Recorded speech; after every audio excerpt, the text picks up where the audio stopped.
Bom dia. Bom dia, tudo bem, Aline? Tudo bem aí? Tudo certo. Vou ficar aqui no mudo. Só deixa eu tirar uma dúvida. A Sim. apresentação ela vai ser com o vídeo que foi gravado e depois vem o debate? Isso, a gente mostra todos os vídeos e depois a gente abre o tempo para discussão. Ah, legal. Então tá bom. Obrigada. Eu vou ficar aqui então no mudo, Mas, esperando começar.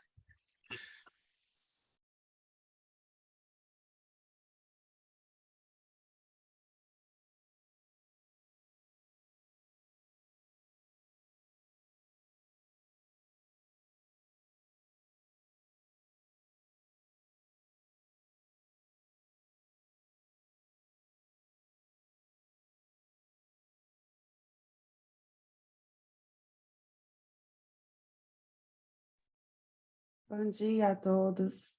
Tudo bem com vocês? Bom dia. bom dia. Bom dia. Oi, Anderson, bom dia. Se você Olá, precisar de Júlia, alguma tudo bem? coisa, estarei aqui nos bastidores, tá bom? Tá bom, obrigado. De nada, só passei para dar um oi e ver se estava tudo certo. Até mais, Tá bom, então, boa sessão. obrigado. Tchau, tchau. Obrigada. Tchau, tchau.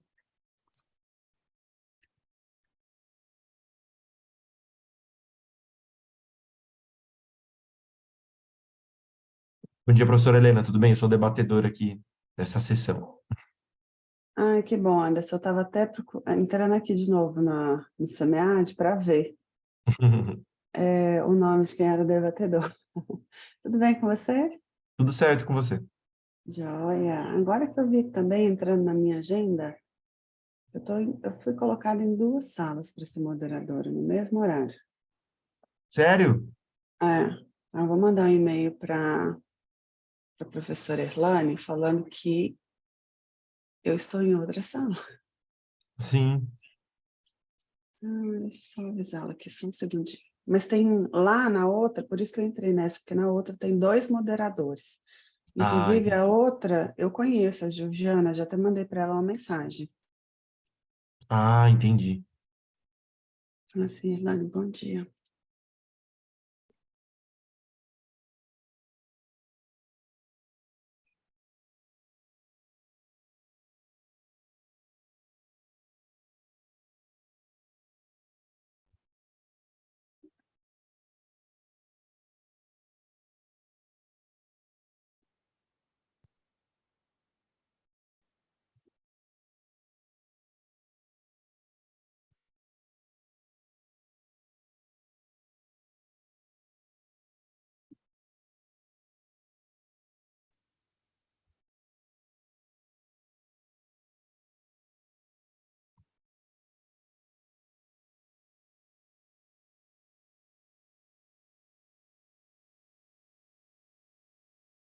Ó, então agora eles se viram. Sim. Estranho, né, o sistema ter aceitado. Dia 9/11, de 8h30 às 10 horas, moderação. Dia 9/11, de 8h30 às 10 horas, moderação. É estranho mesmo. É. Aí eu tô vendo que tem o debatedor suplente, então vai ser você o debatedor, Anderson e Helena com moderação. Eu entendi que o meu papel aqui, Anderson, olhar o tempo, compartilhar a tela, e o seu é de debatedor, né? Debater os artigos junto com o pessoal. Então a gente. Isso. Na verdade, a gente meio que compartilha também, puxa um pouco das discussões, né, e faz algumas perguntas para os alunos também, então, mas que essa questão de compartilhar, eu vou mostrar os vídeos, né, no começo, vou mostrar Ah, vai todos ser você? Porque eu acho que era o moderador, o debatedor debate o artigo. você já abriu aí, tá tranquilo, se É. você puder. Eu deixei aqui no esquema, caso você não fosse Ah, abrir. não, então eu prefiro que você compartilhe, porque está tendo uma obra aqui em casa, até pedi para o pedreiro não fazer barulho. Ah, então tá bom. Mas como tem que compartilhar o áudio, eu prefiro que você compartilhe. Tem problema? Não, não tem problema, posso fazer. Então, perfeito. Aí eu vi aquele vídeo lá de instruções para moderador, 4 minutos de introdução, depois tem 8 minutos de vídeo e 8 minutos de debate. Aí, como a Isso. gente tem 4 artigos na sessão, a gente vai fazer isso, né? 8, 8 para tudo. Ainda vai sobrar no final 20 minutos para considerações finais. Pode ser esse Isso. mesmo esquema? Isso, para discussões. Eu tem algumas perguntas aqui para eles, a gente pode usar, a gente pode passar todos os vídeos, e aí depois a gente, não sei o que que você prefere, a gente passa todos os vídeos primeiro e depois a gente abre para discussão, ou a gente vai passando um vídeo e abre para discussão, ou um vídeo e abre para discussão, não sei o que que é melhor. Eu acho que podia ser esse, porque foi essa orientação que eu recebi como moderadora. Ah, tá. Então, um vídeo de 8 minutos e 8 minutos para debate. Aí Tá depois bom. passo outro vídeo de 8 minutos. Aí no final vai Beleza. sobrar 20 minutos para considerações finais. Ótimo, tá bom. Aí a gente alinha assim. E no mais, tudo bem? Eu vi aqui que você é lá da FEA, né? Eu fiz Você é mestrado na FE, agora professor. estou no doutorado. Ah, que legal, tá terminando já? Eu estou terminando os créditos, agora eu vou, preciso focar na tese, né? Vou me qualificar agora em Hum. abril do ano que vem. Ah, que bom, tá bem recente ainda, então. Sim, eu Tá entrei ano tranquilo. passado. Ah, Ah, que bom, que bom. Bom que não pegou, assim, o pesado da pandemia, né? Porque no mestrado eu muita gente peguei. acabou... Ah, No mestrado eu fiz um ano presencial e no segundo já, 2020 começou, né? Mas ainda bem que já estava numa fase muito de eu fazer a minha dissertação, então não precisei ir tanto para a fé, foi muito mais sozinho do que em grupo, mas assim. a coleta conseguiu fazer tranquilo? Coleta eu fiz online, né? Mas Ah, que bom. eu provavelmente já iria fazer online, né? Então para mim não Ah, mudou então, tanto. que bom, que Ah, bom.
Ei, Fred, tudo bem?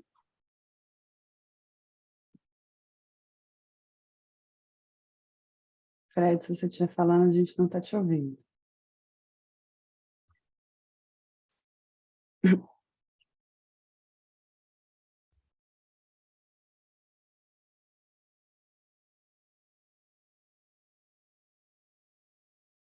Ei, Roberto, tudo bem? Bom dia.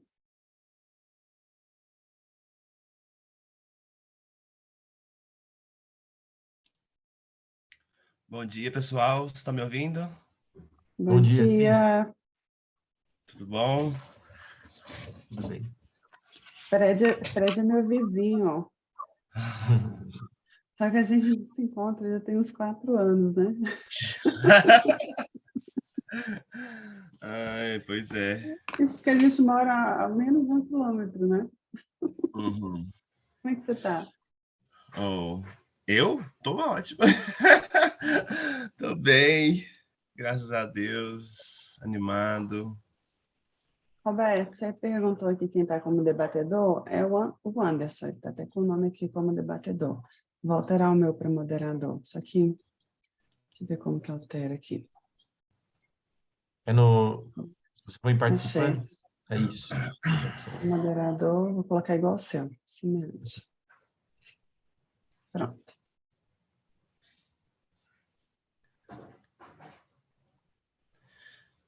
E aí, todas as sessões estão sendo híbridas?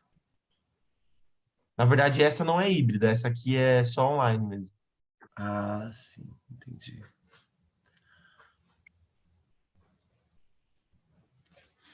Aí, tipo, vocês separaram por sessões, tipo, as sessões que vão ser presencial e as sessões que vão ser online? Ou vai ter alguma que é misturada? Tem híbrida, tem só online e tem só presencial. Tem as três jeitos. Entendi. Certo.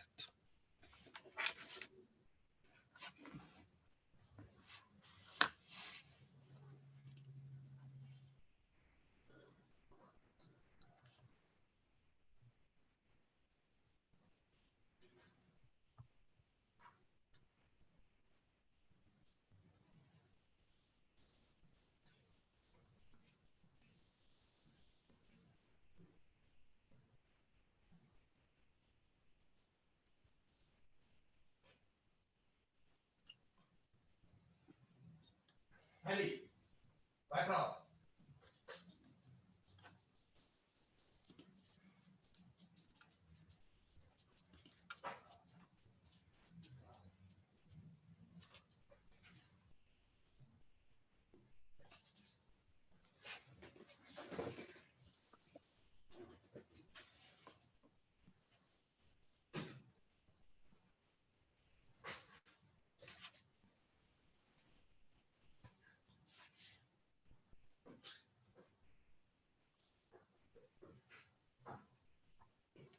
Obrigada, Roberto. Ainda faltam 10 minutinhos, deixa eu só conferir se todos estão aqui. Bom dia para todo mundo que abriu a câmera agora de novo.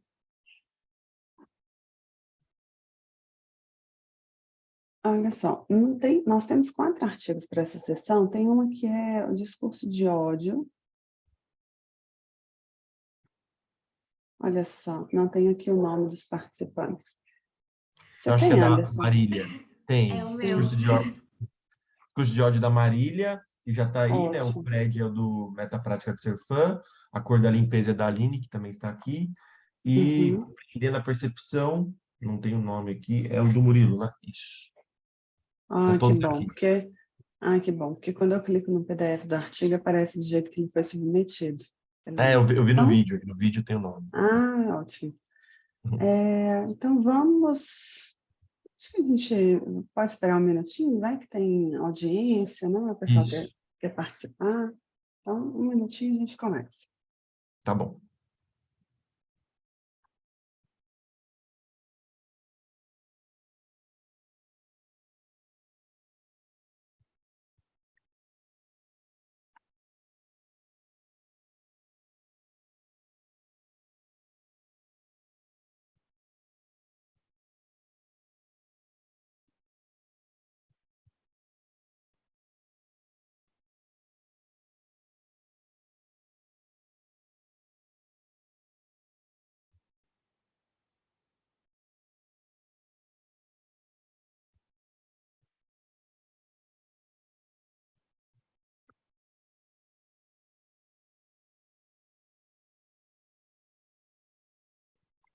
Bom, aqui no meu relógio já deu 8h30. Vou ser bem pontual aqui, porque o nosso tempo é bem corrido. Então, bom dia a todos, né? Oficialmente aqui abrindo a sessão. Meu papel aqui hoje é ser moderadora, então eu vou controlar o tempo de vocês. Então, 8 minutos para a apresentação, que é o vídeo que vocês colocaram. Todo mundo aqui colocou o vídeo, o Anderson já está com todos ali abertos. E 8 minutos na sequência para a gente debater esse assunto. No final, nós teremos ainda 20 minutos sobrando, se a gente quiser fazer alguma consideração de todos os artigos ou voltar em algum, né, que precisa ser mais discutido, a gente tem esse tempinho no final. E como eu sou bem pontual, se a gente passar dos 8 minutos, eu vou colocar todo mundo no mudo. Então, a gente fica com esse acordo. Anderson, quer falar alguma coisa ou você já quer colocar o vídeo? Não, vamos dar início aqui, daí depois a gente abre para a parte de discussão. Eu vou começar com a sequência que aparece para mim aqui no sistema do SEMEAD, eu não, acho que ela é meio aleatória. O primeiro vai ser a hater de divas pop, tá?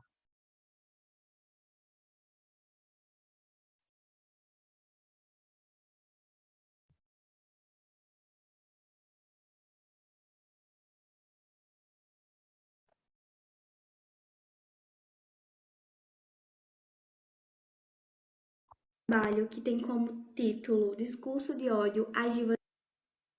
Olá, eu vou apresentar o trabalho que tem como título Discurso de ódio às divas pop, a reiterização do anormal por influenciadores digitais. Esse trabalho é de minha autoria, né, Marília Gaio Menezes Batista, juntamente com meu orientador, André Luiz Maranhão de Souza Leão. Esse trabalho ele foi desenvolvido a partir de incentivos do CNPq e ele foi desenvolvido dentro do programa de pós-graduação em administração e também dentro do nosso grupo de pesquisa que é o Acafãs. Então, os influenciadores digitais, eles se apropriam de informações sobre as divas pop e aí criam esses conteúdos de fofoca, de notícias, e esses conteúdos eles são entendidos por nós como paratextos. Muitas vezes essas notícias elas evidenciam um discurso de ódio que é direcionado a essas divas pop. Nesse sentido, a gente argumenta que o ataque que é feito em direção às divas pop se apresenta como uma reiterização do anormal.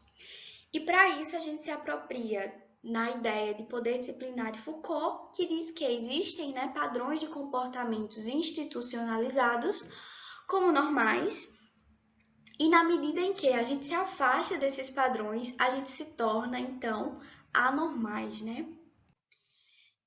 Nesse sentido, a gente buscou entender como influenciadores digitais brasileiros paratextualizam a normalização de divas pop. Celebrização de influenciadores digitais. O influenciador digital é um termo que é dado ao conjunto de pessoas como blogueiros, instagramers, youtubers, etc. Essas pessoas fazem do ambiente online seu ambiente de trabalho. Eles estão envolvidos em uma fama que nasce na internet, são considerados microcelebridades e formadores de opinião confiável. Haters de divas pop. As divas pop, elas são representatividades femininas do gênero musical pop, né? Elas são dotadas de carisma, glamour, elas evocam sua feminilidade através de seus shows, videoclipes. Elas são tidas como modelos de comportamento, são muitas vezes ativistas e expressam suas ideologias através de suas performances. Observando, então, que existe uma tendência de aumento de novas possibilidades de interação do consumidor com objetos midiáticos da indústria do entretenimento, no caso aqui as divas pop, a gente vê que se evidencia de forma mais forte o discurso de ódio. E o discurso de ódio, ele é feito para as divas pop a partir do momento em que elas têm sua privacidade violada, têm seus nudes vazados, recebem comentários ofensivos, são vítimas de racismo na rede e também sofrem com preconceito contra a comunidade LGBTQIAP+. Paratextos. Observou-se que os objetos da indústria de entretenimento eles seriam diferentes dos produtos e serviços que a gente comumente conhece no marketing, né? E aí esses objetos de entretenimento eles foram classificados como textos porque, assim como os textos literários, eles demandam certa significação e envolvimento do seu leitor, do seu consumidor, para que se exista uma experiência completa de consumo. Por ser um texto, esses objetos da indústria de entretenimento, eles também são passíveis de paratextos, assim como os textos literários. Esses paratextos são conteúdos complementares que ajudam a dar sentido e encaminham o consumidor a consumir aquele objeto. Nesse caso, a gente está trabalhando com um paratexto, que é notícias das divas pop. Entre o normal e o anormal. Então, a gente parte da ideia de poder disciplinar de Foucault, onde ele diz que existem um conjunto de comportamentos padrões que definem o que é normal e o que é anormal na sociedade. E aquelas pessoas que estão fora desse padrão de normalidade são consideradas anormais e passam a ser colocadas em situações de coerção, de punição e até de exclusão social. No caso das divas pop, que estão fora do padrão de normalidade, elas são consideradas anormais e sofrem essa coerção, essa punição, através de um discurso de ódio. Procedimentos metodológicos. Essa pesquisa ela tem um caráter qualitativo, ela tem uma orientação semi-indutiva, segue uma perspectiva paradigmática pós-estruturalista e foi desenvolvida por meio da ADF, da Análise de Discurso Foucaultiana. Apresentação dos resultados. Então, o processo da análise, possibilitou que a gente identificasse duas formações discursivas, que são proteção do brilho e preço do brilho. Quando a gente fala sobre proteção do brilho, a gente está evocando o discurso que é feito pelos influenciadores e pelos fãs que protegem, que dão apoio, que defendem as divas pop na medida que elas são atacadas por esse discurso de ódio. E a outra formação discursiva, que é o preço do brilho, ela evidencia o lado negativo de ser uma diva pop, de estar sendo sempre atacada, de estar sendo sempre julgada a partir desse discurso de ódio. Retornando então à literatura, a gente percebe uma normalização de corpos femininos. Para isso, a gente se apropria de Butler, na medida em que ela evoca Foucault e Nietzsche, para destacar que o corpo é usado como uma página em branco. E esse corpo ele é construído e moldado a partir de padrões socioculturais que vão ditar como ele deve se comportar, como ele deve aparecer, como ele deve ser mostrado na sociedade. E é isso que acontece com os corpos femininos das divas. E aí, essa categorização desses corpos, ela é feita com base no sexo das divas. No caso, as divas são mulheres, representatividades femininas, e elas devem atender a esses padrões que são impostos socialmente a elas. Concluímos, então, que os influenciadores digitais, eles paratextualizam a normalização dessas divas, apresentando sua oposição a isto, de maneira que as divas vão de encontro às pressões e cobranças realizadas a elas, demonstrando que, embora exista uma forte normalização por meio de um processo de reiterização em cima de seus corpos, as divas se opõem a segui-lo e, assim, se tornam anormais. E aqui são algumas das referências utilizadas na pesquisa. Obrigada por assistirem à apresentação.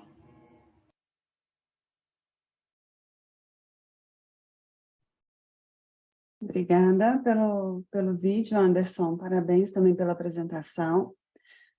Nós temos 8 minutos, então, agora são 8h40. Se alguém tiver alguma consideração, alguma pergunta para Marília ou para a coautora dela. Eu posso começar com o debate, e aí se alguém tiver alguma pergunta pode fazer também. Primeiro, parabéns, Marília, pelo trabalho. Acho que só está você aqui, né? Não tem mais alguém. Acho que só você. Saiu. Tá bom. Obrigada. Primeiro, então, parabéns. Acho que um tema muito, muito relevante, muito atual, né? Acho que isso faz bastante sentido. Tá aqui, né, nessa sessão de marketing. Uma coisa que eu senti falta do trabalho é realmente essa conexão maior em relação ao consumo e ao marketing, né? Eu acho que o trabalho bebe muito em Foucault, muito em fontes filosóficas da psicologia, e eu acho que isso é bem interessante, mas eu senti falta de estar mais conectado com a parte de consumo e do marketing, por que ele está aqui, né? Justificar justamente o motivo dele estar nessa sessão de marketing. Então, eu acho que essa costura precisa ser melhor feita no trabalho. Não sei se, principalmente na introdução, com justificativas, por que a gente está estudando esse tema, da relevância, né, de influenciadores digitais, das divas pop, qual que é o papel delas no mercado brasileiro e a quantidade. Você pode usar diversas ferramentas, por exemplo, diversos dados, né? Por exemplo, a quantidade de movimentação financeira que elas fazem de alguma forma, né? Não sei, a quantidade de shows, acho que isso precisa ser ser melhor costurado no trabalho. Bem, outra coisa também que eu acho que precisaria estar na introdução é como o tema é muito novo, né? Acho que você precisa ficar um pouco mais atento em relação às referências. Eu senti falta de referências mais novas, mais recentes. Tem bastante, né? Mas tem muitas antigas também. Então, talvez em relação se você for tentar uma publicação, você pode ter algum problema em relação a isso. Mas o seu trabalho, assim, na introdução está bem legal. Eu acho que ele está bem construído. Existe uma estrutura que a gente consegue visualizar na introdução. O storytelling do vídeo também é bem legal. Acho que dá para entender qual que é o objetivo do seu trabalho, né? Onde você quer chegar em relação a isso. Agora, eu acho que talvez a parte mais frágil, né, do trabalho seja a parte do método. Por quê? Eu não entendi muito bem qual foi o critério que você utilizou para escolher as divas, né? Você fala aqui que algumas coisas, por exemplo, capacidade de ser considerado uma diva pop. Mas o que é capacidade de ser considerada? Quem que escolhe essa capacidade? São os fãs que indicam? É você que escolheu? Então, eu não entendi muito bem isso. Por exemplo, contínuas publicações, né? Quantas publicações? Você mensurou isso? Deixou algum critério? 5 publicações por semana. Porque isso não fica muito claro, se a pessoa publica uma vez ou publica 10 vezes na semana ou no mês, enfim. Isso precisa estar mais claro também qual o critério.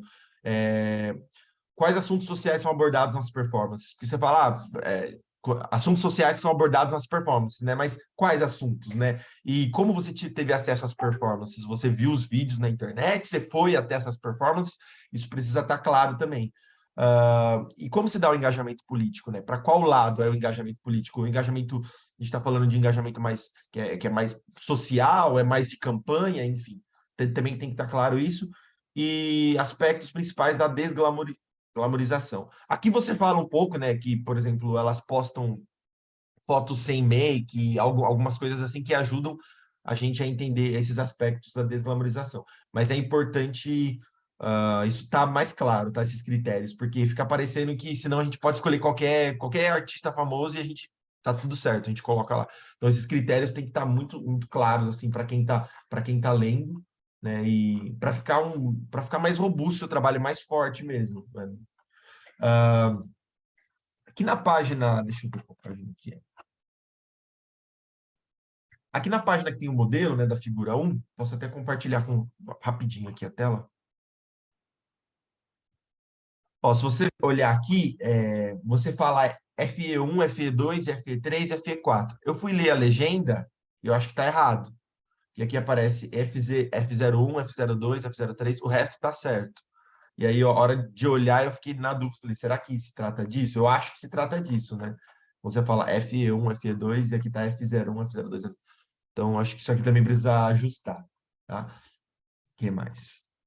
Tá. E na parte das implicações, né, da conclusão, eu acho que, de novo, precisa retornar para o marketing aqui, tá? A gente está no marketing, então precisa falar mais de consumo, precisa falar mais das implicações para o mercado. Então, por exemplo, seu trabalho é endereçado a quem? Quando alguém for ler, para quem que é importante, né? Se a gente fosse, sei lá, justificar esse trabalho é importante para esse setor, porque ajuda a financiar, não sei, determinado segmento do mercado, ajuda os gerentes de marketing disso, daquilo. Então, precisa estar claro para quem que é endereçado o trabalho, quais implicações do trabalho para o mercado mesmo, tá? Falando mais do consumo. Porque em relação à parte de referencial teórico, a parte mais filosófica da psicologia, seu trabalho está muito bem feito, muito bem amarrado. Agora, eu senti falta estar mais imerso nesse ambiente do marketing, tá? Vou descompartilhar minha tela. Eu acho que era isso que eu tinha de considerações. Se quiser comentar um pouco do que eu falei. Tá, muita coisa. Calma, deixa eu ver se eu lembro. Primeiro a parte do marketing, né, que você sentiu falta na introdução, na conclusão, enfim.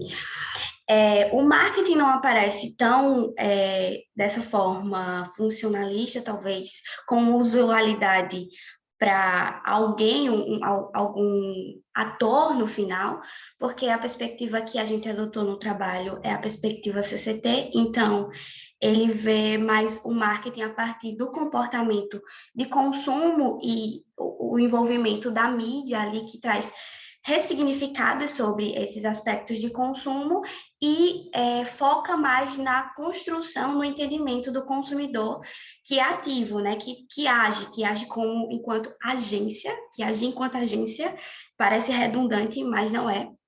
Então, não existe uma implicação empresarial de marketing raiz, né? Vamos dizer assim, o marketing mais profissional. As implicações realmente do nosso trabalho são implicações, geralmente, assim, na maioria desse tipo de trabalho, são implicações sociais, né? Implicações que a gente traz uma crítica sobre algum aspecto social a partir, nesse caso, de um objeto de entretenimento, a gente traz para a realidade social. Mas eu acho que vale sim a pena a gente fortalecer o trabalho, trazendo outros textos de CCT, que fortaleçam essa questão do marketing em CCT, só que a questão da aplicação do marketing mais puro, assim, a gente não vai ter como atender, né, porque parte de outra perspectiva. A questão da figura que está trocado realmente o FE e o F0, eu acho que na pressa de editar a gente acabou não padronizando, né? Mas ali se refere realmente às funções enunciativas, e aí em cima eu coloquei FE, embaixo coloquei F0, mas são as funções enunciativas. Deixa eu ver o que mais que você falou. Na conclusão, trazer mais. O Eu posso critério trazer. do método das divas. Pronto, os critérios do método. Eu achei que eu tinha listado, talvez eu não tenha colocado nesse artigo, porque esse artigo saiu da minha dissertação, né? Então, mas na dissertação a gente tem os critérios mais específicos, né, para o leitor.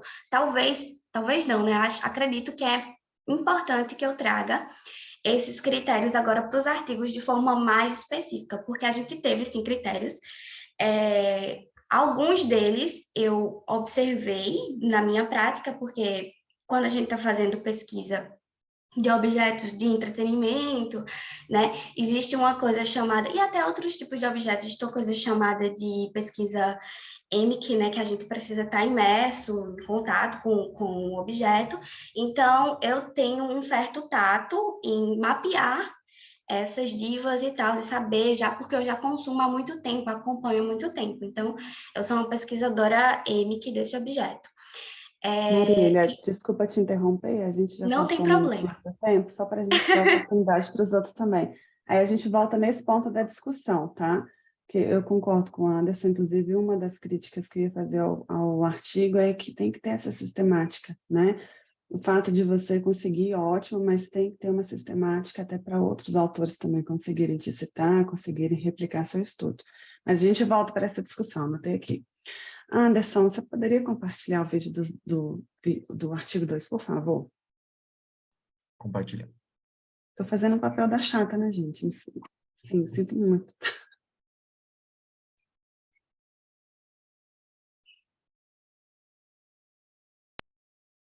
Obrigada, deu certinho.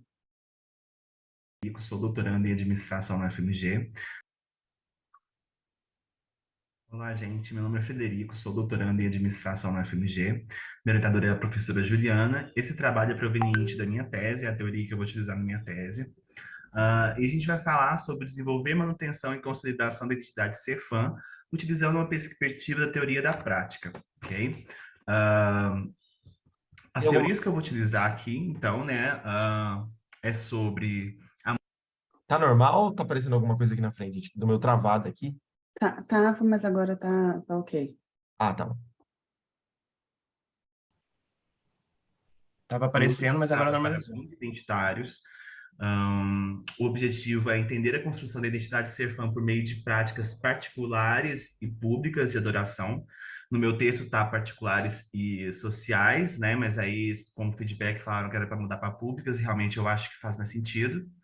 A identidade é vista como algo dinâmico, múltiplo, em constante construção, expressa por um conjunto de práticas, dentre elas o consumo e a posse de significados culturais e simbólicos que são provenientes desse, tá? Tanto a prática individual quanto coletiva de ser fã envolvem práticas rotineiras de adoração que se desenvolvem de acordo com força e sincronia dessa prática perante um pacote de outras que formam o cotidiano do indivíduo, negociadas perante as demais identidades assumidas pelo indivíduo e outras práticas já estabelecidas e tradicionais, ok? Vamos utilizar a perspectiva da teoria da prática, vou falar mais dela mais para frente. Vamos utilizar a identidade pessoal e identidade social, também vou discutir mais à frente. O trabalho se justifica na teoria da prática, porque promove essa síntese com teorias complementares de identidade, e acrescenta a teoria da teoria do fã e do fandom, porque essas teorias falam sobre desenvolver de ser fã, mas colocando a responsabilidade na agência do indivíduo, nas suas vontades apenas, né, ou na pressão do ambiente, não olha essa coisa das práticas. A teoria da prática é o quê, gente? É uma perspectiva que afasta do individualismo metodológico, olha a ordem social como formada por um conjunto de práticas, que são atividades humanas interconectadas e organizadas, mediadas por arranjos materiais e organizadas ao redor de elementos, cuja conexão é essencial à prática. Esses elementos estão pertencentes ao ambiente, tá? E eles se conectam quando a prática é formada. Esses elementos aqui vão ser considerados, são vários tipos de elementos, várias teorias que falam sobre esses elementos, e a gente vai seguir o Ward, que também é proveniente do SCATSE, e ele fala que os elementos são entendimento sobre o que é a prática, engajamentos, que é o que te motiva a prática, e procedimentos, que são as regras explícitas que envolvem realizar essa prática. E aí, o que acontece? Para ver como essa prática é formada, desenvolvida e tudo mais, como analisar essas teorias da prática, que são muitas teorias, né, muitos feixes teóricos, a gente fez uma revisão sistemática, ela foi publicada no Enampad do ano passado, e aí a gente fez uma revisão sistemática sobre teoria da prática e dividiu em 3 eixos, que é estímulos à prática, ou seja, existe a prática, essa prática é estimulada, seja por um estímulo governamental, seja por políticas públicas, ou alguma coisa que fez essa prática ser reorganizada, tá? E aí, o que acontece? Nesses trabalhos, reafirma-se a importância da força dos elementos que formam a prática e a sincronia desses elementos entre si e entre outras práticas que formam o cotidiano do indivíduo. E aí, quando essa prática é formada e entra no cotidiano do indivíduo, no cotidiano ela vai competir com outras práticas que vão concorrer por tempo e espaço, de acordo com práticas já tradicionais do cotidiano, que vão estar lá brigando com essas práticas novas, ok? Mas também vão ter práticas de apoio. E aí entra a questão da metaprática, né? Como a prática da maternidade. Existe a prática da maternidade, que é uma prática grande, né? E práticas que vão dar sustento a essa prática maior, ok? E aí, além disso também, o praticante ele tem que negociar, né, se vai aderir ou não à prática, de acordo com a história que ele tem de vida, suas experiências que ele passou, outros tipos de identidade que ele tem, né, ou de acordo com contextos culturais, fatores sociodemográficos, ok? Já a questão da identidade, a gente trabalha a identidade pessoal e social. A identidade pessoal e o consumo musical, ela é trabalhada na questão do emblema de identidade, ou seja, você consome uma música de acordo com uma identidade que você quer passar para alguém, né? O que você é e o que você não é, ok? Construindo uma narrativa de self-poesia, ou seja, você vai consumindo a música ao longo da sua vida e vai construindo essa narrativa, porque a música ela consegue pegar memórias, né, do passado e trazer para o presente, para você ir construindo essa narrativa, ok? Você constrói também essa identidade por meio do consumo musical, por meio das suas posses. Então, uma coleção de discos, uma coleção de música no seu computador, uma coleção de LPs, né? Ou também no perfil que você assume no ambiente online, né? Então, listas de reprodução do Spotify que você vai reproduzir, ou coloca lá, eu estou ouvindo tal música, posta na internet, né? Ou, eu vou pertencer a tal grupo na internet, né? E aí a gente entra também na identidade social, que é o quê? Você pertencer a um determinado tipo de fandom, um determinado tipo de grupo de fãs, e aí você vai aderir a ele, pertencer a esse grupo, porque você vai ter características e gostos em comum com esse grupo, e você vai se diferenciar de demais grupos, né? e você vai ter atitudes favoráveis com pessoas desse grupo, vai batalhar para manter uma identidade positiva desse grupo, né? E vai aderir a estereótipos pertencentes a esse grupo. Ter estereótipos relacionados a comportamento, a gente se comunicar, né? E aí o que acontece? Tem práticas individuais de ser fã, né? Então, essas práticas envolvem, por exemplo, externar sua adoração, seja de forma material, comprando seus discos, mantendo uma coleção, ouvindo diariamente a música do seu artista, né? Batalhando pela autenticidade do seu artista, batalhando para você se autentificar como fã. Então, tipo assim, ó, eu faço fã dessa maneira, é desse jeito que você é fã, né? Demonstração e acúmulo de capital cultural, então você ser fã envolve você ter um capital cultural sobre o que você gosta, né, e demonstrar isso, seja demonstrar em rede de amigos, ou demonstrar na internet, né, ou se engajar-se em práticas de dedicação e enfoque ao objeto, né, seja presente em eventos, em concertos, em rodas de discussão, né, e nessas coisas assim. Já de modo público é você pertencer a fandom, né? Que traz essa experiência de conexão, pertencimento a uma comunidade, pessoas com gostos semelhantes aos seus, que estão lá adorando um determinado objeto, né? Então você pode expressar a sua identidade sem receios, e aí envolve muita questão da identidade social, então você ter coisas que você é coeso a esse grupo, se diferencia dos demais, e esse fandom não tem uma localização geográfica, né? E aí vem a meta prática de ser fã, que é essa prática que vai ter apoio de outras, né? E aí aqui envolve a identidade pessoal, com os 3 pontos que a gente falou, a identidade social, que são as práticas que você realiza online, fandoms online ou fandoms presenciais. Essa meta prática é formada por engajamentos, entendimentos e procedimentos e sofre influências de fatores extrínsecos, como contextos culturais, sociodemográficos, pressão social, fatores intrínsecos como história do participante e outras identidades, práticas concorrentes, práticas de suporte, e é muito importante a força dos elementos em sincronia. Aqui são as referências. Muito obrigado, gente. Esse aqui é meu e-mail. Ok. Obrigada, Fred, pela apresentação. Então, abrimos aqui a sessão para discussão. 8 minutinhos. Alguém tem alguma consideração, perguntas? Se ninguém tiver, eu tenho. Eu vou abrir a discussão rapidinho, vou tentar ser mais sucinto para não pegar o tempo inteiro. Primeiro, parabéns, Fred, pelo trabalho. Acho que é um desafio fazer um ensaio, né? É difícil a gente ver em congressos, em até publicações sobre ensaio, né?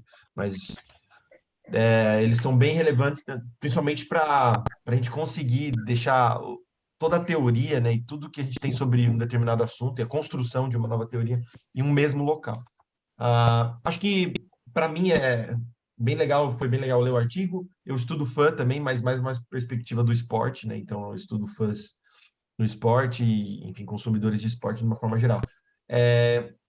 Acho que a minha primeira colocação aqui é que no seu título não tem nada falando de música. Eu não sei se isso foi intencional, mas quando eu fui ler o seu trabalho, eu falei, pô, legal, é alguma coisa de esporte, ou sei lá. E aí, de repente, começou a música. Aí, lá no seu resumo, você já falar isso é sobre música. Então, acho que a primeira coisa aqui é você colocar no seu título que é sobre um fã de música, porque o seu trabalho é só sobre isso, né? Não existe outro tipo de fã. Então, acho que esse é o primeiro ponto que eu queria colocar. Outra coisa que eu queria... Agora, alguns detalhes em relação à estrutura do seu trabalho. Eu senti falta de você dar espaço entre os tópicos, porque se você olhar o seu trabalho, não tem espaço, assim, tem um texto, aí tem um título e já começa o outro, então meio que parece que tá tudo num bloco só. E como às vezes eu gosto de ver, assim, o trabalho, como ele é construído, né, eu senti falta dessa dinâmica maior no seu trabalho. Em relação ao storytelling também do vídeo, eu queria comentar. Eu acho que o storytelling talvez você precisaria de o seu trabalho está muito bem feito, muito bem construído. As referências, assim, eu olhei suas referências e todas tem muitas referências do marketing, assim, European Journal of Marketing. Então, muitos jornais de marketing mesmo relevantes, né, para o seu tema.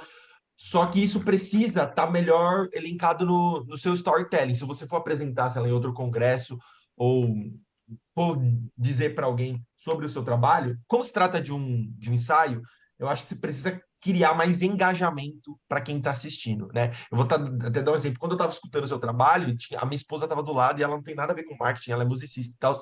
E aí ela não conseguiu entender sobre o que quis dizer o trabalho, né? Ela é uma pessoa que não tem nada a ver assim com marketing e os outros trabalhos que ela assistiu o vídeo junto comigo, ela conseguiu ter esse engajamento. Ah, eu sei do que a pessoa está falando, eu sei de onde ela quer chegar.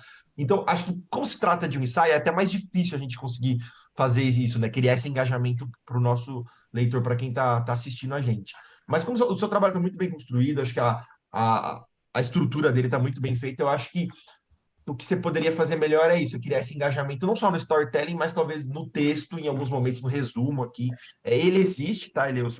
Aqui você fala qual que é o objetivo do trabalho e tudo mais, só que eu acho que isso precisa, para uma pessoa que é leiga, isso precisa estar um pouco mais claro, né? Ah, acho que em relação ao modelo também, acho que você construiu muito bem seu trabalho. Acho que só tomar cuidado também com as referências. Talvez aqui por um congresso, principalmente no Brasil, isso não tenha muito problema, mas se você for tentar alguma publicação ou num congresso fora do Brasil, você possa ter algum problema em relação às referências, que tem muita referência antiga. E eu sei que algumas são necessárias, né? Algumas a gente não tem como fugir, porque se tratam de coisas fundamentais aqui para o seu tema e a teoria. Só que a gente se depara muito no trabalho, em todo momento, com muitas referências, são bem antigas, então talvez isso tenha que estar mais claro por que elas estão aqui, né? Sendo que é um tema de fã e música, é um tema super atual, então acho que você não teria tantos problemas, né, para encontrar mais artigos sobre o tema em journals mais atuais. Acho que, de uma forma geral, a crítica é essa. O ensaio tá muito bem feito, muito bem construído o trabalho, e parabéns mais uma vez. Obrigado. Obrigado. Pois é, esse negócio da apresentação e a estrutura do artigo também, que ficou tudo muito juntinho, é porque o trabalho é muito grande, né? E aí precisava de espaço para caber nas páginas do semelhante. E além disso, também a apresentação, gente, desde quando começou essa coisa do online, eu acho assim muito desafiador fazer uma apresentação de um artigo em 8 minutos, assim, sabe? Eu acho assim, eu não, eu tenho que ficar fazendo vídeo várias vezes para tentar encaixar tudo que eu quero falar em 8 minutos. Eu não sou uma pessoa muito sucinta. Esse é um desafio para mim também. Então é isso, assim, mas vou tentar melhorar para os próximos. Obrigado. Bom, obrigada, Fred, Anderson. Alguém tem mais alguma questão para o Fred? Senão, a gente pode avançar para o terceiro para sobrar mais tempo para discussão. O que vocês acham? Ok? Então, Anderson, obrigada, Fred, pela apresentação. Parabéns pelo trabalho também. Anderson, se puder já colocar o terceiro.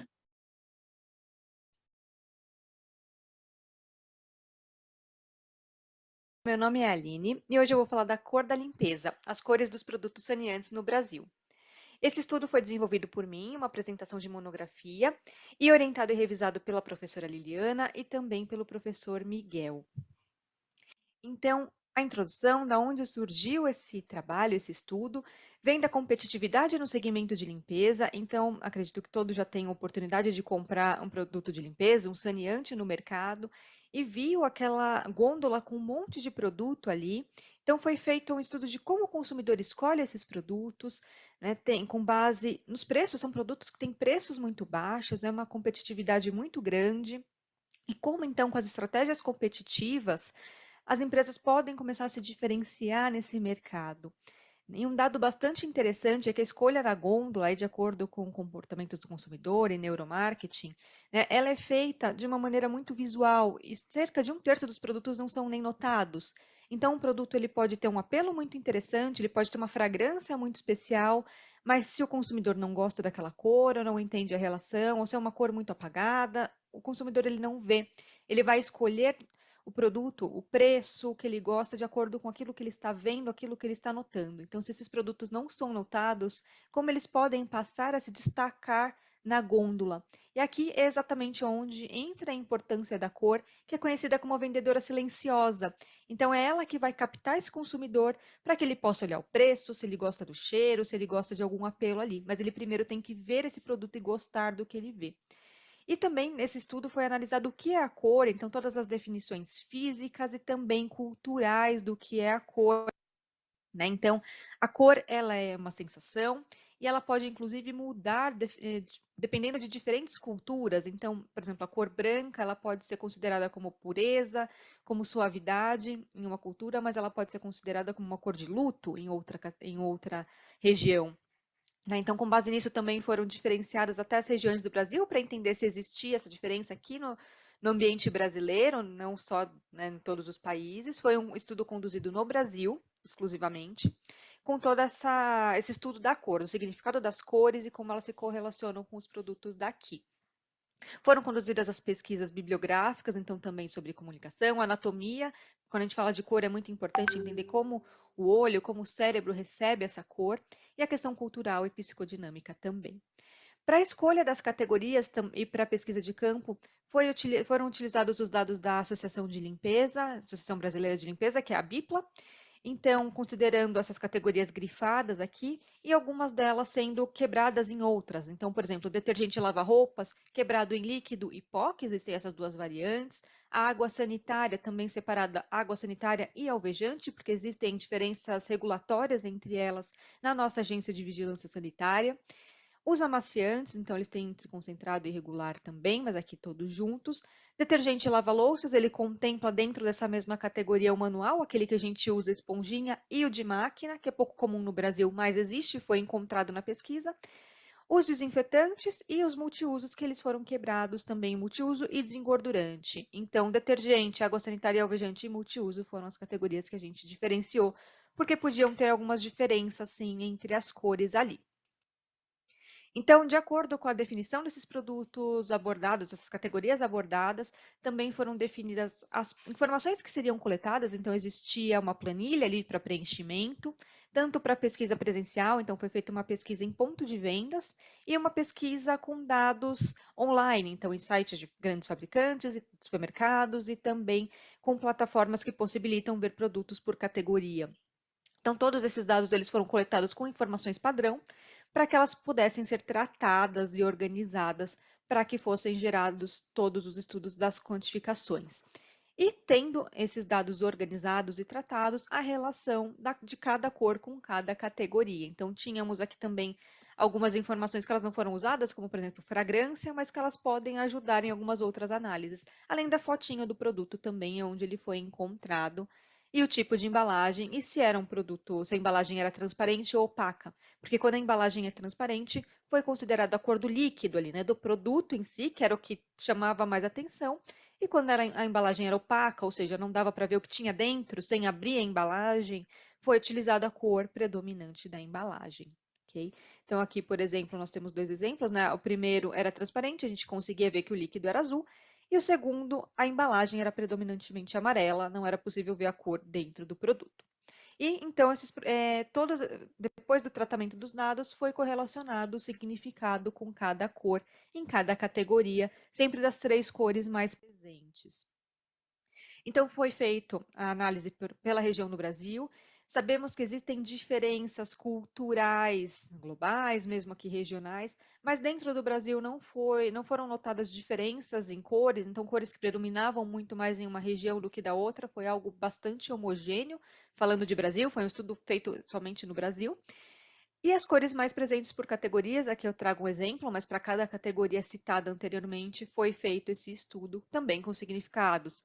Então, aqui considerando a água sanitária e alvejante, né, a gente vê que a água sanitária é branco e verde predominantemente, o alvejante tinha bastante rosa também. E o interessante desse estudo, que a gente vê na conclusão depois, é que as cores, por exemplo, a cor verde aqui, ela não necessariamente tem o mesmo significado em todos os produtos. No caso de uma água sanitária e de um alvejante, por exemplo, todos esses produtos eles eram opacos exclusivamente, existe uma questão regulatória sobre isso, mas era um verde bastante popular, aquele verde de garrafa reciclada. Então, é um verde que trazia a conotação de um produto mais barato, enquanto que em outras categorias o verde trazia algo de herbal, de natureza. Então, pode mudar muito a cor dependendo do contexto onde ela está e da tonalidade. A tonalidade também diz muito. Então, a conclusão do trabalho é que o azul é a cor da limpeza, a cor mais encontrada de modo geral, na maioria dos lançamentos, na maioria dos produtos, o azul predominou, mas esse azul, ele muda também bastante. Então, temos azuis que eles remetem a uma limpeza profunda. A limpeza profunda é a questão do mar, né? Em questão de desinfetante, por exemplo, a Marine. Mas o azul também ele está presente no talco, no sonho, na suavidade. Vai depender se é um produto opaco, se é um produto transparente, se é um azul mais intenso, mais fraco e como isso é comunicado, o que é bastante interessante. Então, nós conseguimos brincar bastante com as cores, dependendo do contexto como elas estão e como elas estão acompanhadas, outras cores associadas, se ela é transparente ou se ela é opaca, se ela é mais fraca ou não. Então, as cores elas podem ter muitos significados, muitas relações, mas elas seguem sim um padrão. Então, dificilmente, por exemplo, vai existir um produto azul ligado à paixão. Não, paixão é rosa, é vermelho, mas o azul ele pode ser limpeza e ele pode ser suavidade também. E com as referências bibliográficas utilizadas aqui também para quem precisa consultar. E eu fico totalmente à disposição. Agradeço bastante pela atenção. Obrigada. Obrigada, Aline, pela apresentação. Alguma consideração? Eu gostaria de fazer uma consideração, sim. Bom dia a Por todos, favor, Liliana. primeiramente, né? E gostaria de agradecer também a oportunidade de estarmos aqui, né? Eu trabalhei, né, juntamente com a Aline durante todo esse processo, né? E meu esposo, o professor Miguel, também estava conosco, né, nessa jornada. E o que me chamou bastante atenção, né, é que, assim, lógico, a gente já tinha uma ideia, né, prévia de que os azuis, verde, mas assim, tem muitas coisas, tem algumas coisas nas entrelinhas que não são percebidas às vezes, né? Então a gente fala, o azul é a cor da limpeza, mas como a Aline mesmo colocou, né, o nosso estudo comprovou que tem diferentes nuances de azul, e que dependendo dessa nuance de azul também vai trazer um significado. Eu particularmente fiz comunicação visual, né, na minha primeira graduação, então eu estudei muito essa questão das cores, da aparência, né, e muitas vezes isso não está só numa embalagem, né, como ela disse, está no produto quando ela é transparente, né? Mas também isso está em tudo, né? Então essa questão da cor, ela é realmente uma vendedora silenciosa, né? Porque ela permeia todos os nossos sentidos. Então agora quando a Aline estava apresentando, eu fiquei imaginando, né? É verdade, a gente talvez nunca comprasse um amaciante que fosse com uma embalagem vermelha, gritante, né? Talvez fosse difícil, porque aquilo é, nossa, mas é um amaciante vermelho, é forte, então assim, eu acho que tem muito a ver, lógico que se depois tivesse excelentes referências, tal, talvez mudasse, mas a priori isso traria uma certa distância, né, um distanciamento, já num desengordurante de cozinha, nossa, força, né, desengordura, quer dizer, vibrante, né, nesse sentido, então eu acho que foi um estudo relevante, esse assunto sobre cores é muito estudado, mas em embalagens como um todo, eu não tinha tido a oportunidade de estudar especificamente no mercado de saneantes. Então, acho que é uma coisa que talvez valha a pena até próximos estudos, eu já conversei com a Aline, né, se aprofundar, e eu acho que isso é bastante importante para a academia, né, a gente trazer luz a esses pequenos hiatos, aí, esses pequenos gaps, e assim posso chamar, né, e também, lógico, mercadologicamente falando, tem bastante contribuições, né. Então é isso, eu queria agradecer muito a parceria da Aline, parabenizá-la, né, e agradecer estar aqui na sala com Anderson, com Helena, Marília, Frederico, quem não está aqui conosco, tá bom? Muito obrigada. Obrigada, Liliana. Alguém mais? Algum comentário, pergunta? Eu vou fazer uns comentários rápidos aqui. Primeiro, parabéns, Aline, pelo trabalho. Parabéns, professora Liliana, também. Eu acho que o storytelling do trabalho está muito bom. Assim, quem assiste o vídeo fica muito claro, né? Qual que é o objetivo do trabalho, onde que ele quer chegar, introdução, conclusão. Em relação ao trabalho em si, eu acho que precisa, talvez vocês precisariam ficar um pouco mais atentas em relação se fosse, qual que é a expectativa de vocês em relação à publicação do trabalho, né? Por quê? Estou dizendo isso. Na referência, 90% são livros, né? Tem pouquíssimos artigos. Então, eu acho que se vocês forem tentar uma publicação, isso pode ser um grande impedimento. Pelo menos nas revistas de marketing, né? Que são relevantes internacionalmente, acho que isso talvez isso seria com certeza os revisores, né, as pessoas que iam estar avaliando os avaliadores do trabalho iam falar disso. Então, acho que isso é um ponto. Outro ponto é em relação à parte dos resultados e da conclusão em si. Eu acho que a conclusão ficou bem, os resultados ficaram bem legais, assim, a forma que vocês exporam o trabalho, só que isso precisa ficar mais enxuto no artigo, tá? Porque a parte dos resultados ela é muito longa, assim, falando de cada ponto, e eu acho que isso é muito importante. Só que quando chega nas conclusões e nas implicações, que é o que de fato interessa para quem trabalha no mercado do marketing, né, para quem é um profissional do marketing, é muito curto. Então, para quem que é endereçado isso, né? E principalmente essa conexão com artigos. Eu digo porque, se vocês forem olhar nos resultados, na parte dos resultados e das conclusões, basicamente vocês comparam os resultados com apenas 2 autores, que é o Heller 2000 e o Farina 2011. Então não tem comparações com outros artigos e outras pessoas que estudaram um tema parecido. Talvez não exista alguma pessoa que tenha estudado especificamente esse tema, porque é um contexto muito específico do Brasil e coisas que vocês estudaram para aqui. Até aí eu entendo. Mas aí a gente pode, talvez, usar alguns artigos tem alguns temas mais próximos e não ficar somente restrito a esses autores. Eu acho que isso precisa ser feito, porque senão fica um samba de uma nota só, né? Você vai lá e compara com um artigo, depois vai lá e compara com o mesmo artigo. Então fica sempre, os resultados são sempre comparando com apenas 2 trabalhos aqui, né? A parte da amostra, acho que vocês até citaram isso no trabalho, que é super importante, mas eu acho que existe um viés muito grande para São Paulo aqui, se você for olhar o gráfico, né? A barra de São Paulo, assim, em relação às outras, né, fica muito, muito maior. E talvez, pensando em publicação, talvez seja até interessante a verificar isso. Se vocês, não sei se vocês pensam fazer uma nova coleta para comparar algo do tipo, mas talvez isso seja um problema também em relação ao viés da localização. Por que que eu estou dizendo isso? É difícil a gente falar que isso é um trabalho do Brasil, tá? Que fala do consumidor brasileiro, porque o consumidor aqui de São Paulo, ele é muito maior do que os outros aqui, então, dos outros estados, né? Então é difícil a gente fazer a gente conseguir visualizar isso como um Brasil e não como um viés de um lugar só.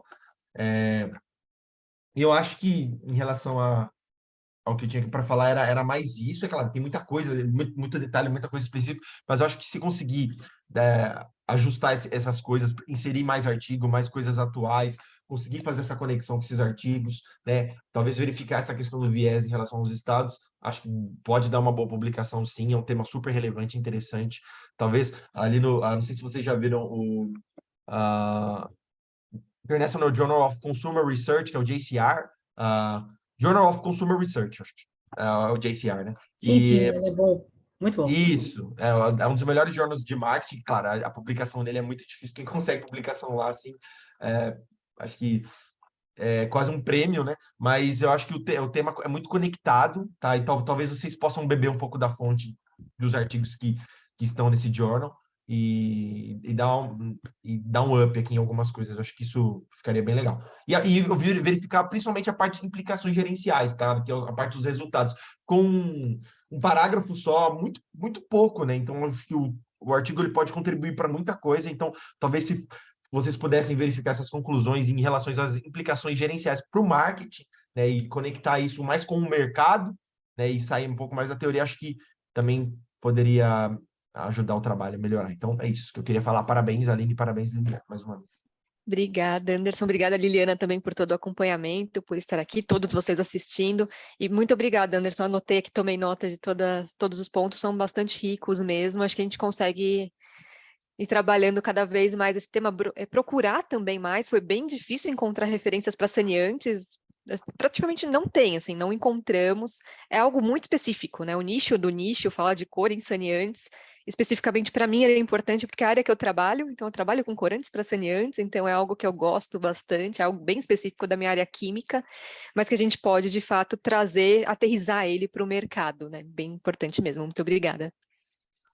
Eu vou agradecer também, naturalmente, né, o esforço aí da Aline, Miguel, meu mesmo, mas assim, principalmente as contribuições que o Anderson trouxe, Aline, eu acho que ele trouxe uma coisa muito interessante, a gente beber da fonte de outros artigos mais atuais que façam esse estudo, né, com cores e trazer para o nosso, porque isso vai enriquecer, porque realmente as publicações nos journals estão realmente querendo aquela, né, exigindo não, mas é importante que tenha, né, aquilo que a gente sempre conversou, o estado da arte, né, dos 3 últimos anos, né, então acho que assim, é pegar mais um pouquinho isso para a gente conseguir expandir, por que não publicá-lo, né, então acho que fica aí a ideia para nós todos, né, mas agradecemos muito, Anderson, os pontos colocados, tá, porque às vezes a gente fica tão envolvido e a gente não enxerga o básico, mas acontece sempre, né? Então, por isso que é importante esse tipo de debate, esse tipo de apresentação. Agradeço e desejo sorte aí a todos. Obrigada, gente. Estamos aqui no nosso horário. E só uma colocação, é interessante também, ali na apresentação comentou que foi um artigo de TCC, né? Então, trazer realmente mais alunos da graduação, mais trabalho de TCC aqui para o SEMEAD, isso é importante. Tem alguns pontos que precisam ser melhorados, justamente a sessão é para isso, para você melhorar e depois mandar para uma revista. E eu reforço o comentário do Anderson sobre a justificativa. Acho que principalmente a gerencial, né, mas também a acadêmica, elas precisam ser colocadas ali, tentar encontrar e, de fato, colocar ali alguma lacuna teórica, lacuna prática vocês têm.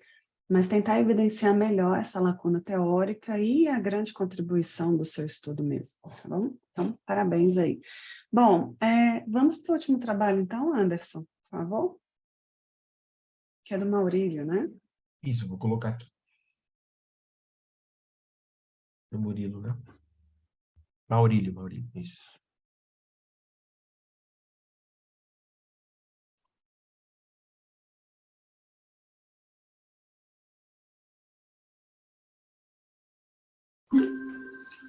Olá a todos e a todas, meu nome é Maurílio Barbosa e eu estou aqui hoje para apresentar a vocês o artigo intitulado Compreendendo a percepção de potenciais consumidores de carne à base de plantas usando a associação de palavras. Um artigo escrito pelos professores, professor mestre Maurílio Barbosa e pelos professores doutores Milena Neres, Cristiano França e Carolino Paulito. A literatura já identificou um aumento expressivo no número de flexitarianos, um grupo emergente que está ainda em crescimento e que se caracteriza pela redução do consumo de alimentos à base de carne de origem animal, não sendo aí nem vegetarianos e nem veganos. Esses flexitarianos têm gerado uma demanda por novas fontes de proteínas, que sejam alternativas ou mesmo substitutos para as carnes tradicionais. Entenda-se aqui aquelas carnes obtidas de maneira tradicional, como por exemplo na pecuária. Nesse sentido surgem então as carnes alternativas, produtos que se apresentam com uma possibilidade para a substituição dessas carnes obtidas de maneira tradicional, e que para tanto são fabricadas para serem análogas à carne, ou seja, se assemelham aí tanto no sabor, quanto na textura e também na aparência de hambúrgueres, salsichas e outras carnes tradicionais. Outros exemplos de carnes alternativas ou de proteínas alternativas incluem também a entomofagia, que busca aí, através da proteína do processamento de insetos, né, obter a proteína, e também a carne totalmente fabricada em laboratório, ou carne in vitro, né, que ainda não está disponível no mercado, mas é uma tentativa de se reproduzir em laboratório todos esses aspectos sensoriais da carne, né, porém sem utilizar aí os modelos tradicionais, utilizando apenas processos de laboratório. Pois bem, mas o nosso foco aqui são as carnes à base de plantas, né, que são as carnes mais aceitas pelos consumidores, sobretudo os ocidentais, já que são produzidas e comercializadas há muitos anos, embora a sua popularidade e seu consumo só cresceram expressivamente a partir de 2017. O objetivo, então, desse artigo é coletar e analisar informações a respeito da percepção dos consumidores no Brasil sobre a carne à base de plantas, por meio da associação de palavras. A associação de palavras é uma pesquisa qualitativa, é um método qualitativo de pesquisa. Ele é utilizado, sobretudo, em estudos da psicologia, mas também pode ser muito bem adaptado para pesquisas na área de marketing. Nele, o pesquisador dá um estímulo àquele respondente, como, por exemplo, a palavra ou o termo carne à base de plantas, e esse respondente ele precisa de imediato responder as 3 ou 5 palavras que lhe vêm de imediato na mente. Nessa pesquisa, nós fizemos isso de forma online, através do Google Forms. Então, os que foram convidados a responder a pesquisa leram esse estímulo, a carne à base de plantas, e um breve descritivo do que se trata, e na sequência eles tinham aí 5 espaços em branco para escrever palavras ou pequenas expressões que vieram de imediato em suas cabeças. Foram 503 respondentes e os dados foram analisados através do software Iramutec. O Iramutec é um software de análise qualitativa textual gratuito, ancorado em linguagem R, e que faz, dentre outras, e que gera, né, dentre outros gráficos, dentre outros resultados, o que nós vamos ver aqui nesse estudo, utilizando a análise de matrizes. Falando já então dos resultados, as palavras mais citadas estão na parte inferior desse gráfico. Então, a palavra mais citada foi soja, seguida aí de veganismo, saudável, sabor, cara, sustentabilidade, hambúrguer, vegetarianismo, ruim, futuro, textura, estranha, gostosa, saúde, carne, diferente, planta, inovação, verde e tempero. São as 20 palavras mais recorrentes naquele universo dos respondentes. Vejam que nós temos aqui menções aos postos ingredientes, né, como soja, muito ligada e muito conectada ao uso da soja nessa reprodução da carne, mas também aos estilos de dieta, como veganismo e vegetarianismo, a estilos de saúde, como saudável e a própria palavra saúde, sabor ruim, textura estranha, também traz e nos remete a alguns aspectos endônicos aí presentes na carne à base de plantas. Na sequência, nós temos também a análise de similitude. A análise de similitude, além de fazer uma contagem dessas palavras mais recorrentes, né, mais ditas pelos nossos pesquisados, ela também traz uma ocorrência entre essas palavras. Então, nós conseguimos observar, por exemplo, que quem citou soja também citou com bastante frequência as palavras sabor e veganismo, né?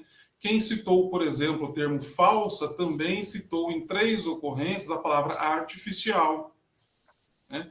Quem citou, por exemplo, a palavra saborosa em outras ocorrências, em 4 ocorrências, também citou gostosa, também citou inovação e também citou cara. Então, a análise de similitude tem essa função de, além de fazer essa contagem, também conectar as palavras. Espero que vocês tenham a oportunidade de parar um pouco o vídeo, parar um pouco aqueles que não têm o texto em mãos e observar como essas palavras se relacionam de forma muito interessante. Para finalizar, a classificação hierárquica descendente, ou CHD, ele também traz em colunas como essas palavras foram categorizadas através do próprio software. Então, vejam, nós temos a classe 1, onde temos aspectos aí positivos, né, de sustentabilidade, de saúde, de saudável, meio ambiente, futuro, né, ecologia, palavras todas que remetem a um aspecto positivo da carne à base de plantas. Em oposição à classe 3, em menor quantidade, onde nós temos cara, ruim, falsa, desnecessária e outros termos negativos. Bom, vamos para as considerações. As representações sociais foram de aceitação bem variadas e distintas. As palavras mais evocadas, vocês perceberam, foram bastante neutras, né? Entre as associações positivas feitas estão saúde, o meio ambiente, a sustentabilidade, a ecologia e o sabor. E de forma negativa, essas associações aí emergiram principalmente aspectos relacionados à falta de naturalidade, preço e características sensoriais e endônicas. Nós esperamos que esse artigo, que esse estudo contribua para as próximas pesquisas também de marketing e também para as pesquisas de mercado na evolução dessas alternativas à carne, sobretudo à base de plantas. Muito obrigado.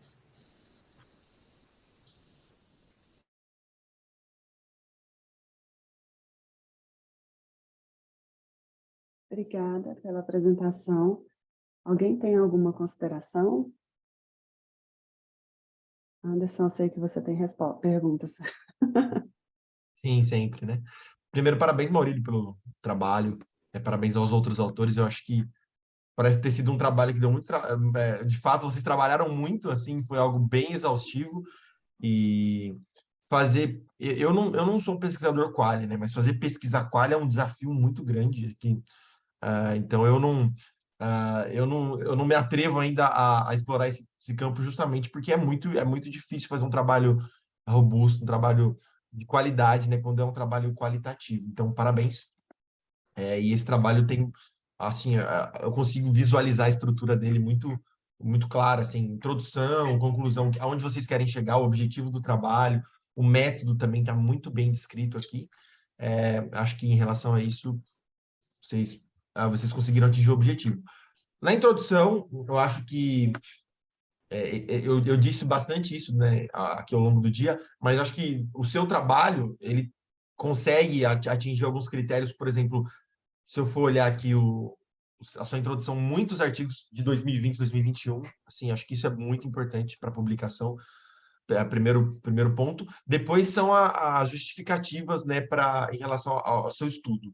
Muitos dados e temas muito atuais, assim, sobre a importância de estudar isso, né? Por exemplo, movimentação financeira e a porcentagem de pessoas que estão aderindo ao flexitarianismo. Então, coisas assim que são relevantes e acho que justificam a motivação do seu estudo. Eu acho que a sua introdução foi muito bem feita, assim, muito bem costurada. Em relação à parte do método, eu acho que para mim ficou claro, assim, como você fez. O que eu não entendi muito bem, eu não sei se eu não consegui extrair isso na hora que eu li o método, se isso estava escrito de alguma forma e eu que não entendi, mas entendi que em um primeiro momento ali vocês conseguiram 2.500 respondentes, né? Acho que 2.515, né? E depois só não entendi se dentro desses 2.500 respondentes foram eles que responderam à pesquisa, né? Depois que você fala que obteve nos resultados, né? Você já começa falando aqui. No total, 503 participantes aceitaram fazer parte da pesquisa. Eu só não entendi se foram a partir desses 2.500 ou se foram outros, né? Posso já. Na verdade, são 503 respondentes e 2.500 respostas, né? Porque como cada um dos 503 geram 5 respostas cada, né? Entendi. Temos aí uma população de 503 e 2.500 e poucas respostas válidas, vamos dizer assim. Né? Tá, então essas 2.500 respostas válidas são em relação às palavras associativas. Isso, perfeito. Tá, entendi. Tá, acho que não tinha... Eu talvez eu não consegui compreender isso. É porque você falou no total 2.515 respostas foram coletadas. Talvez seja importante você colocar isso no método, tá? Para ficar mais claro, né? Isso, para ficar mais claro, porque no primeiro momento eu entendi que as respostas era a amostra, cada resposta era um respondente, tá? Acho que isso é importante. Depois, vamos lá. Eu acho que num trabalho, que nem eu falei, trabalho qualitativo, a gente tem um desafio muito grande de fazer. Então, eu acho que não cabe algumas coisas, como, por exemplo... Vou até compartilhar minha tela, que fica mais claro. Vocês estão vendo minha tela, né? Aqui. Sim. Olha, eu acho que talvez essa tabela não precisava estar no seu trabalho. Por que eu estou dizendo?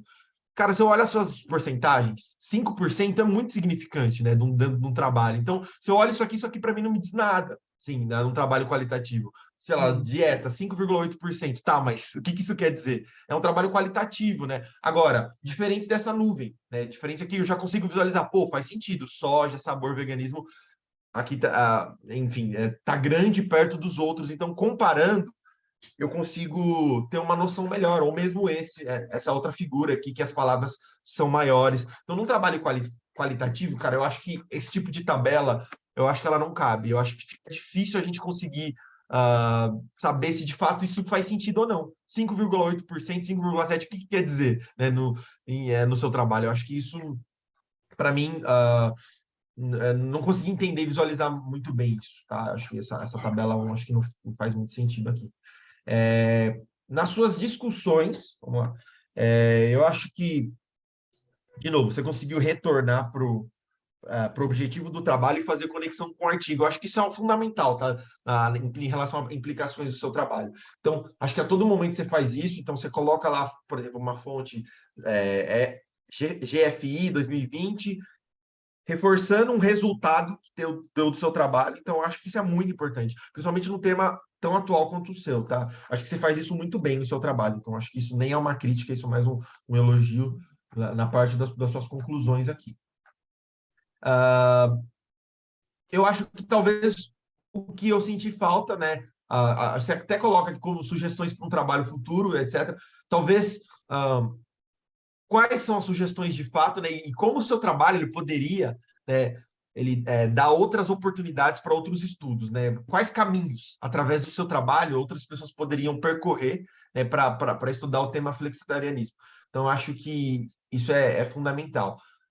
Eu não sei, lembrei aqui agora, estava anotado. Eu não sei de onde você tirou a frase que você utilizou. Eu não sei se vocês autores que definiram, né? Deixa eu ver, eu não anotei, cara. Deixa eu ver se eu encontro aqui rapidinho. Que é a frase para o seu trabalho que vocês falam aqui. Conhecida também como carne vegana, esse alimento basicamente é uma mistura de plantas com sabor e texturas parecidas com o de cortes de animais. Eu não sei se vocês tiraram de algum autor, depois você pode até comentar sobre isso, mas eu tenho a impressão que quando você oferece uma frase dessa, pode ser um perigo, porque as pessoas podem ser enviesadas por essa frase. Por exemplo, palavra vegana, apareceu bastante, né?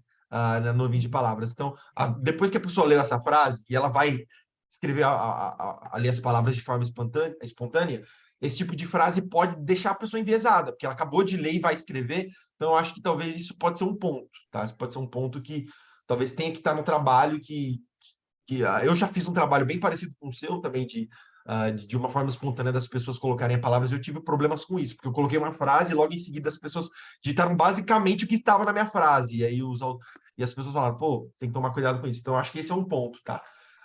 Mas de uma forma geral era isso. Os comentários não quero tomar o tempo todo aqui, também já são 9h37.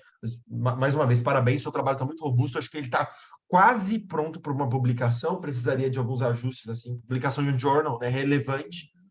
Então, acho que era isso que eu queria falar. Parabéns. Perfeito, muito obrigado pelas considerações, anotei todas aqui, e realmente é muito pertinente isso, você falou sobretudo dessa frase, porque de fato uma palavra colocada ali a mais ou a menos pode levar o autor para outra realidade, né? E nós fizemos esse mesmo trabalho com as outras alternativas da carne, né? Tanto a carne cultivada quanto a carne à base de insetos, né? E nós notamos um pouco disso, sim, que se trazia um pouquinho daquele conceito, era que a gente tentou resumir, né, e trazer o mínimo possível, mas, por exemplo, carne cultivada, se você não desse uma introdução, as pessoas realmente não teriam, né, dificilmente saberiam, mas a gente encontra mesmo esse empecilho. Obrigado pelas considerações. Bom, obrigada. Eu também concordo aqui com o Anderson sobre a questão de usar porcentagem em pesquisa quali, né? Não tem como, né? Ainda mais essa questão de a mistura a população com a amostra, é uma pesquisa qualitativa, né? Então, a gente tem que tomar cuidado com a abordagem que a gente usa. Eu vi que você utilizou, por exemplo, que você fez uma pesquisa exploratória. Não é uma pesquisa exploratória, é uma pesquisa descritiva. Então, tem que tomar muito cuidado realmente com a metodologia. Quando é um trabalho de TCC, a gente tenta relevar, né? Mas né, você já está no doutorado, então essas questões metodológicas elas precisam ficar mais claras, evidentes no trabalho, a gente precisa ter esse cuidado com essa sistemática, o trabalho ter uma relevância e ele ser revalidado internamente, para ele também ser validado externamente. Então, tomar cuidado com população, amostra e uso de porcentagem em pesquisa qualitativa. Alguém mais? A gente está super em tempo aqui, a gente poderia voltar naquela discussão da Marília, que ela estava explicando, e eu te peço desculpa por ter interrompido, né? Mas eu realmente estava preocupada com o tempo, e nós recebemos essa orientação de 8 minutos, fica quadradinho aqui. Mas você estava explicando, né, a sistemática da seleção dos blogs, das divas, se você quiser continuar. Não se preocupe, olha, eu falo demais. E eu também estou participando do debate como debatedora semeada, então eu sei das regras, não se preocupe. Eu estava falando que existe tanto esse aspecto da pesquisa EMIC, que você tem um relacionamento próximo com o objeto, então você consegue mapear de forma mais fácil, mais claro. A gente efetuou pesquisas na internet, a gente pesquisou para conseguir elencar critérios que fossem capazes de nos mostrar, né, quais blogs eram mais relevantes. A gente considerou blogs que eram escritos por jornalistas formados, né? Então, tem uma categorização que nos fez entender que aqueles blogs eram os blogs que eram considerados renomados, né? No caso das fofocas de celebridade. Porque não é porque é fofoca que a gente ia acessar qualquer tipo de conteúdo. A questão das divas também, a gente elencou a partir de pesquisas na internet, a gente conversou, triangulou entre mim e o orientador e alguns PIBICs na época, né, para discutir e fazer essas pesquisas para definir quem seriam essas divas. Essas divas também, elas foram elencadas a partir de critérios, foram decididas a partir de critérios. Teve também a questão que foi questionada da quantidade. Eu acho que eu disse que tinha uma quantidade relevante de notícias para que a gente acessasse essas divas. E aí, essa parte a gente fez no olho mesmo, a gente colocava lá o nome da diva, por exemplo, Demi Lovato, no blog, na página. E aí, a gente via se tinha notícias, né? Pelo menos ali de 2 ou 3 páginas de notícias nos blogs para a gente considerar essa diva. E aí, tinham divas que a gente colocava o nome e não aparecia nada, nenhuma notícia, eu não sei ao certo, porque não estavam tão em alta, ou não eram, assim, não tinham uma personalidade muito polêmica, né? Porque tem isso também no mundo da fofoca, das celebridades e tal, mas aí foi feito dessa forma. Não sei se ficou claro. Obrigada, viu, pela oportunidade. Obrigada a você. Anderson te respondeu? Tem mais alguma dúvida?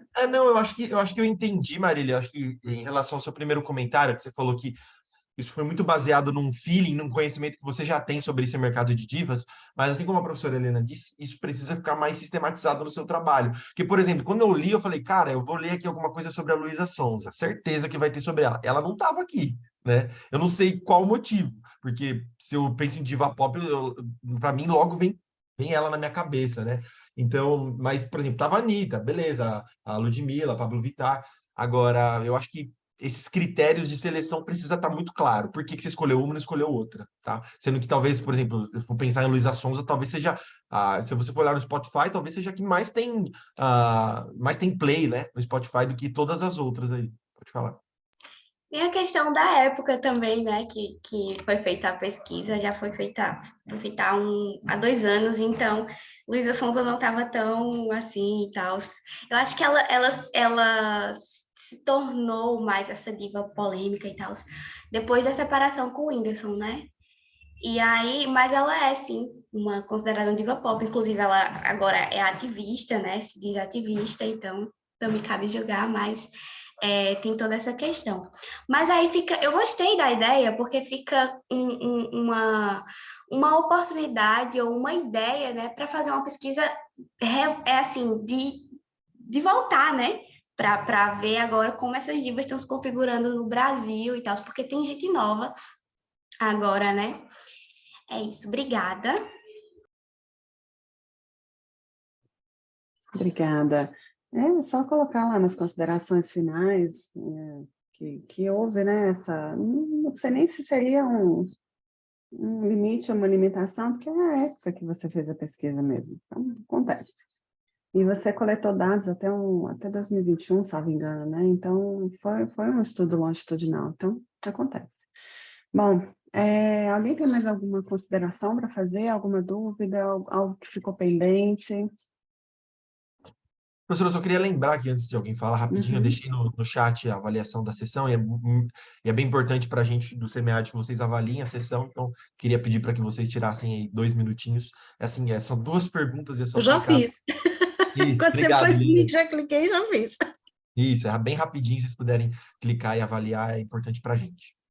Perfeito. E eu vou colocar aqui no chat também o link da sala de networking. Então, saindo daqui, se vocês quiserem fazer network com outras pessoas, é esse segundo link. Bom, gente, então, como não tem mais nenhuma consideração, já fizemos as discussões e apresentações, acho que a gente pode encerrar aqui. Agradeço a todos pela participação, parabéns a todos pela aprovação do trabalho aqui no SEMEAD. É um congresso, então a ideia é que realmente a gente discuta, a gente traga aqui algumas contribuições para vocês revisarem um artigo que não é bem um artigo, é um working paper, né? Ainda é um manuscrito ali, para vocês transformarem em artigo e mandarem para uma revista. Então, parabéns a todos vocês e bom congresso para todos também. Tchau, gente. Obrigado. Obrigada. Obrigada pela Obrigado, oportunidade. gente. Parabéns, pessoal. Parabéns para Tchauzinho. todos. Tchau, tchau.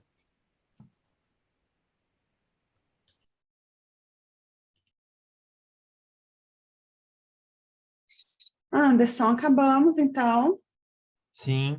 Obrigado, professora, Obrigada. pela Eu que parceria. agradeço. Obrigada pelo apoio, obrigada pelas questões que você colocou aí. Realmente, que bom que você fez a leitura, teve esse tempo para fazer a leitura. E obrigada pela parceria. Bom evento para você também. Para você também. Tchau, tchau. Bom dia. Tchauzinho. Bom dia.